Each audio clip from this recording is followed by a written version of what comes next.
오늘은 특별히 이곳에 하나님께서 뜻이 계셔서 주님의 핏값으로 교회를 세우심을 기억하는 기념하는 창립 45주년을 기념하는 주일로 드립니다. 그동안 45년 동안에 하나님의 선하신 손길과 또 진리와 기동의 터 위에 복음의 통로가 되게 하시고 주님께 나오는 자들을 다 가슴에 품어주시고 위로하시고 우리의 발걸음을 인도하신 하나님께 모든 영광을 올려드리며 앞으로도 주님 홀로 영광 받으시는 교회가 되시고 이곳에 들어오는 자들마다 예수 그리스도를 만나고 천국 가는 그날까지 믿음으로 행복하고 또 사명 잘 감당하는 주님이 기뻐하시는 교회가 되기를 기도하고 소망합니다. 사람이 살아가다 보면 때로는 넘어질 수도 있고요, 때로는 실수하기도 하고 때로는 방향을 잘못 틀기도 합니다. 이건 모든 영역에도 마찬가지인데요. 특별히 운동선수가 운동을 하다 보면 반드시 이 슬럼프가 빠질 때가 있다 그러죠. 뭐 운동선수뿐이겠습니까? 어떤 직업이든 다 마찬가지인데요. 자, 그럴 때에 깊은 슬럼프에 빠졌을 때에 또는 방향을 잃어버렸을 때 가장 좋은 방법이 뭐라고 생각하시나요? 그건 다시 기본으로 돌아가는 것입니다. 가령 운동선수가 운동을 하다가 슬럼프에 빠졌을 때에 또 다른 기술을 뭐 이렇게 찾고 연습하는 것보다도 다시 기본으로 돌아가서 기본이 잘못되어 있으면 아무리 다른 기술을 익히더라도 그건 잘못된 기본기에 또 다른 습관이 생기기 때문에 나중에는 그거 고치는 게 너무 힘들잖아요. 그래서 다시 기본으로 돌아가서 기초부터 시작하는 것이 일반적으로 운동선수들, 특별히 위대한 운동선수들이 한결같이 하는 그런 고백입니다. 한때 골프 역사 중에 가장 위대한 선수로 불리웠던 사람이 있죠. 타이거 우즈죠. 지금도 골프의 명예전당에는 그가 이루었던 그의 기록들을 갈아치울 만한 선수가 나오지 않을 정도로 그는 정말 골프계에 있어서 일컬어 황제를 넘어서 천재다 라고 부르기도 했고요. 그의 시대는 영원히 갈 것처럼 평론가들이 평가를 했습니다. 저도 미국에 있을 때 골프하면 타이거 우즈가 나왔고 뭐 보지 않아도 항상 결론은 그가 우승을 한 모습을 볼 수가 있었는데 한때 인터뷰를 하는데 그 기자가 그 PGA라고 하는 골프 트로피 하나 받는 것도 그 지구에 그 수십만 사람이 골프하는 플레이어들이 하나 받는 것도 그게 받으면 기적이라고 말하는 그 필드에서 얼마나 많냐라고 물어보니까 커피 잔보다 더 많다고 말할 정도로 그 PGA 그 컵이 커피 잔보다 많다고 할 정도로 그렇게 반농담 진담으로 그렇게 인터뷰하는 것을 봤습니다. 자, 그런데 그가 슬럼프에 빠졌습니다. 다들 의아해했고 아니 저런 선수도 슬럼프에 빠지나 그렇게 이제 기자들마다 뉴스마다 난리가 났는데요. 그런데 곧 회복할 거라 생각했습니다. 그런데 그의 슬럼프는 무려 5년 동안 지나갔습니다. 한 1년 만에 돌아올 거로 생각했는데 그 슬럼프가 얼마나 깊었는지 5년이 지속되었고 이럴 때에 많은 이제 그 갤러리들이 저는 좀 한 가지 좀 그 가슴에 조금 이상한 거는 다른 운동을 관람하는 사람들은 우리가 관람객이라 그러죠. 야구를 보면 관람객이라 그러고 뭐 축구를 봐도 뭐 관람객인데 꼭 골프는 갤러리라 그러대요.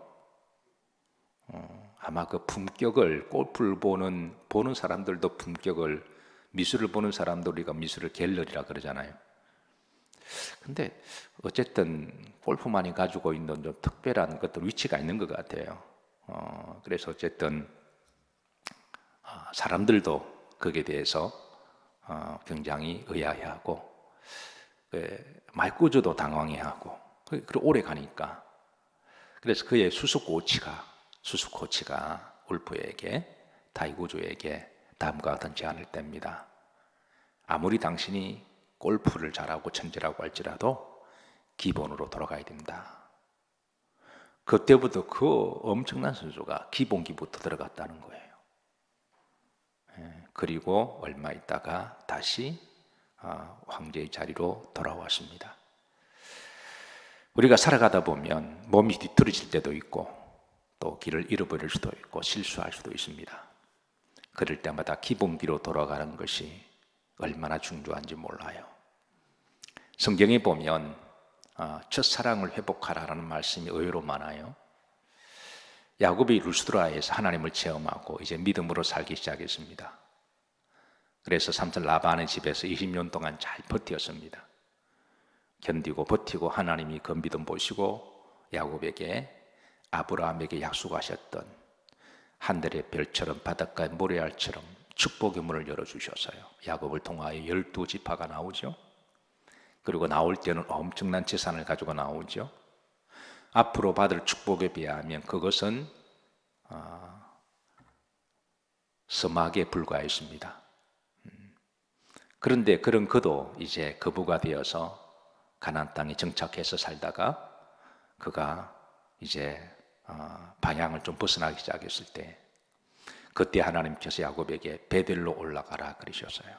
베델로 올라가라. 이 말은 다시 첫사랑으로 돌아가라는 것이죠. 그 베델이 옛날에 첫사랑 경험했던 루스드라였잖아요.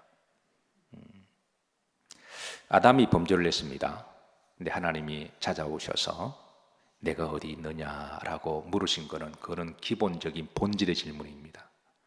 다시 본질로 돌아가라. 에베소서에 보면은 에베소 교회가 흔들렸습니다. 다른 거는 다 좋아요. 그런데 하나 문제가 있었습니다. 그때 주께서 말씀하시기를 첫사랑을 회복해라. 그래서 우리가 신앙생활 하다 보면 아무 믿음 생활 잘 하시는 분도 때로는 흔들리기도 하고 때로는 방향을 잃어버릴 때가 있습니다. 그럴 때마다 우리가 본질로 돌아간다고 하는 것, 신앙의 기본기로 돌아간다고 하는 것, 이것이 얼마나 귀한 일인지 모릅니다. 그래서 성경에 보면 기념 예배가 많아요. 7대 절기 다 기념 예배입니다. 1년마다 드리는 7대 절기, 교회에서 드리는 그런 추수감사절이나 성탄절이나 이런 것들이 다 해마다 드려야 되는 부활절 이런 것들 다 기념 예배거든요. 성경 그렇게 기념 예배를 많이 하게 하신 것은 다시 그 기본으로 돌아가고 그 기본의 믿음과 정신과 영성을 회복하라는 말씀이죠. 우리 영일교회가 기념 예배를 오늘 드립니다. 그래서 우리가 기념 예배를 통하여 하나님이 이 땅에 교회를 세우신 목적이 어디 있는가, 바로 이런 부분을 다시 한번 우리가 잘 알고 있는 그런 말씀이지만 다시 한번 우리가 좀 되새겨서 주님이 이 땅에 세우신 교회의 목적, 목사를 부르신 목적, 성도를 부르신 목적, 교회가 뭘 해야 되는지 우리가 다시 한번 이제 기본기로 돌아가면 교회에 운행하시는 성령께서, 성령 하나님이 매우 기뻐하시리라고 그렇게 믿습니다. 자, 성경에 보면 교회는 성전은 하나님과의 만남의 장소다라고 일러주고 있어요. 출애굽기 40장 35절 우리가 말씀을 봉독했습니다. 다 같이 합독하십니다. 모세가 회막에 들어갈 수 없었으니 이는 구름이 회막 위에 덮이고 여호와 영광이 성막에 충만함이었으며 그랬습니다. 이게 회막이라는 말은 오헬 모렐이라는 말인데요. 이 말은 이제 만남의 장소다라고 하는 뜻을 가지고 있습니다. 그러니까 이 성막, 교회의 본질의 모습이 되는 성막은 어떤 곳이냐? 만남의 장소다. 누구와의 만남이냐? 하나님과의 만남이라는 거예요. 교회는 본질적으로 누구를 만나러 와야 되나요? 하나님을 만나러 오는 마음을 가지고 와야 됩니다. 물론 사람을 만나는 것도 중요하지만 그건 하나님과 만나고 그 나중에 교제하면 돼요. 교회는 예수님과의 만남의 장소입니다. 우리는 교회에 오셔서 다시 한번 예수님을 뜨겁게 만나야 됩니다. 예수님을 통하지 않고서는 우리는 구원을 받을 수가 없습니다. 예수님을 통하지 않고서는 하나님을 만날 수가 없어요. 교회는 성령님과의 만남입니다. 그래서 교회는 만남의 장소다. 여러분, 교회 들어오실 때마다 이 만남의 복이 있으시기를 주의 이름으로 축복합니다. 그리고 이제 그 다음에 성도들과의 만남, 코이노니아, 교제 이런 건 이제 또 그 다음에 문제기는 하죠. 그러고 나서 흐름들을 보시면 여호와의 영광이 어디에 충만함이었으며 성막에 여호와 영광이 이 성막 회막은 만남의 장소, 성막은 거룩한 장소. 그러니까 하나님의 영광이 하나님의 영이 성전에 가득한 곳. 교회는 성령이 가득한 곳입니다. 그래서 우리가 교회에 들어오셔서 하나님의 영을 충만히 받으시고 때로는 우리가 믿음의 고백적 호흡으로서도 우리가 의식할 때 들숨을 들으실 때 교회에 있는 성령의 영을 가득히 내가 마신다고 하는 그런 믿음으로 성령이여 내 속에 내주하시지만 하나님의 영이 가득한 곳에 다시 한번 우리가 들숨을 내리시면서 다시 한번 하나님의 영이 가득하게 임재하기를 우리가 그렇게 기도해야 될 줄로 믿으시기를 바랍니다. 고린도전서 3장에는 교회가 성령의 전이다 라고 그렇게 일러주죠. 그리고 이제 두 번째 사도행전 20장 28절에 보면 다 같이 한번 합독하십니다. 여러분은 자기를 위하여 또는 온 양떼를 위하여 삼가라. 성령이 그들 가운데 여러분을 감독자로 삼고 하나님이 자기 피로 사신 교회를 보살피게 하시느니라. 교회에 대해서 하나님이 누구 피로? 자기 피로. 하나님이 누구 피로? 자기 피로. 그래서 하나님이 이 땅에 오신 분이 예수 그리스도시죠. 그래서 예수님이 십자가 흘리신 보혈은 곧 하나님의 자기 피입니다. 그래서 교회는 바로 하나님이 자기 피로 값 주고 값을 주시고 사신 곳이 바로 교회입니다. 구약에 번제단을 다른 말로 제사장들은 피의 제단이라고 불렀어요. 말이 조금 좀 너무 나이브하고 조금 자극적이지만 그 번제단에서 소 잡고 양 잡고 그렇게 했으니까 항상 그 제단은 피로 그냥 피범벅이 되는 정말 섬뜩하죠. 그래서 구약에는 번제에서 제물을 드릴 때에 그 제물을 가지고 제사를 집도하는 제사장과 또 자신의 죄를 번제물로 대속하기 위해서 죄의 작은 사망이니까 제물이 대신 죽잖아요. 그런데 그 제물을 간 제수자가 제물 앞에 서 있습니다. 그리고 제사장이 양쪽에 안수를 하고 그 제물을 잡는데요. 그 제물을 잡으면 여러분 좀 심한 말이지만 제사장 거의 백정이 돼야 돼요. 칼 하나 가지고 그 양을 잡고 피 다 뽑고 각 뜨고 다 이렇게 살고 뼈는 뼈대로 추리고 내장은 내장대로 가르고 불태울 것과 태우지 말아야 할 것과 피를 뽑아다가 제단에 바르고 뿌려야 할 것과 또 성소에 들어가야 할 것과 그래서 이렇게 다 하다 보면 피가 묻히니까 이제 물두멍 가서 깨끗하게 씻고 들어가거든요. 물두멍 용도가. 그러니까 제사장은 거의 백정 수준으로 하나님 앞에 예배를 드리고 그리고 제수자는 그 모습을 보면서 죄가 얼마나 두렵고 무서운 것인지 벌벌벌 떨면서 예배를 드리는 거죠. 이 살벌한 모습, 사실 하나님께서 이제 이런 모습을 이제 예수님의 보혈로 이제 대신해 주셔서 우리는 더 이상 육적으로 피를 묻힐 일이 없지만 그러나 그 믿음의 자세와 정신을 가지고 예배를 드려야 된다는 거예요. 너무 자유 은혜를 강조하다 보니까 그냥 뭐 털레 와서 그냥 뭐 아무렇게 예배드리고 예배드렸다 그러는데 이 구약에서 보면 그건 있을 수가 없는 거죠. 정말 영적인 전투를 하듯이 오늘 특별히 거룩한 성기를 우리가 영적으로 이제 정말 죽으면 죽으리라는 마음으로 하나님께 우리가 이 영적 싸움에서 승리해야 한다고 하는 그런 자세와 믿음을 하나님이 귀히 보실 줄로 믿으시길 바랍니다. 그래서 구약에서는 제사장들이 그 번제단을 피의 제단이라 불렀습니다.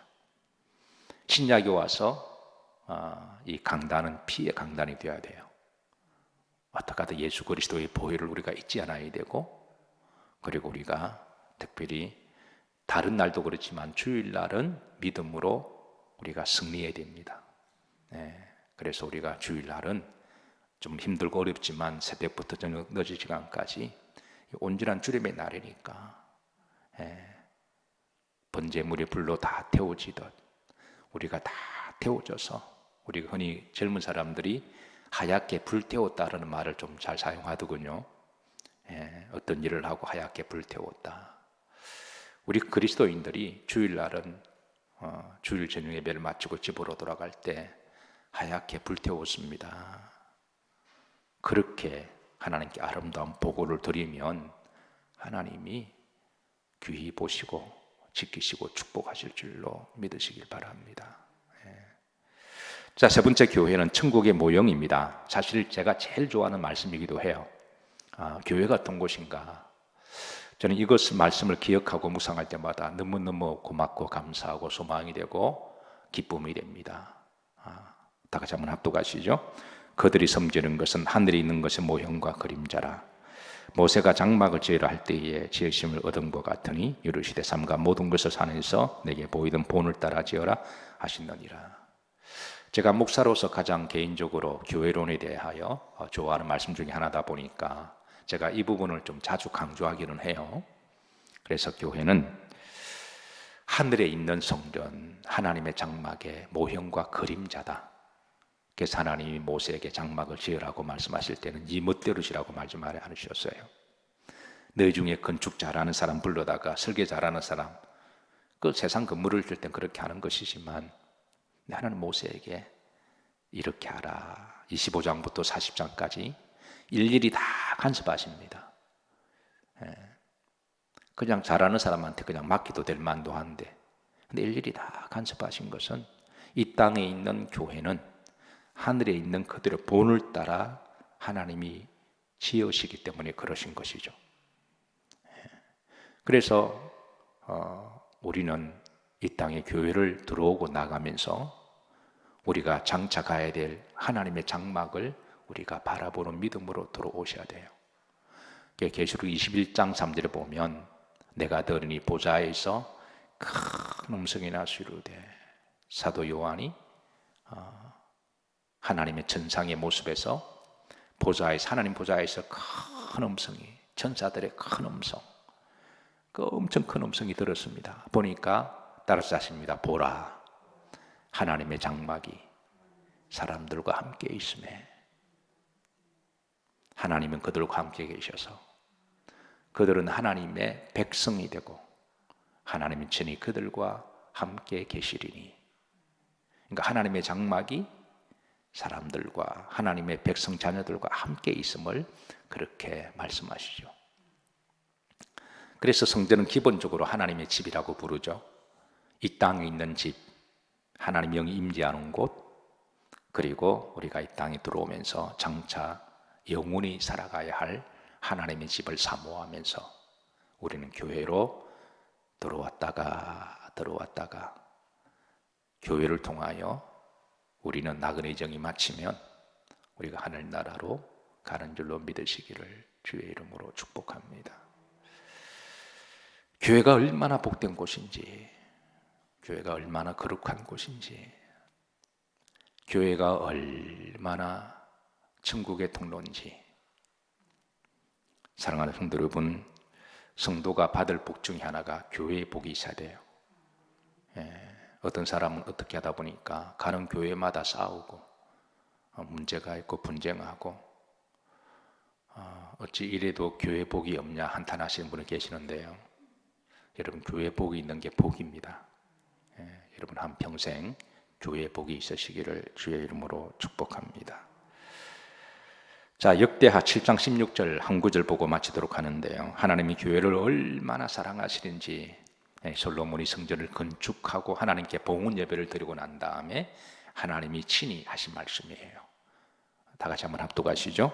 이는 내가 이미 이 성전을 택하고 거룩하게 하여 내 이름을 여기에 영원히 있게 하였습니다. 내 눈과 내 마음이 항상 여기에 있으리라. 창립을 기념하는 주일에 다시 한번 모든 영광 하나님께 올려드리고 교회의 축복과 영광과 신비와 비밀이 여러분 믿음 여정 가운데 늘 함께 하시기를 주의 이름으로 축복합니다.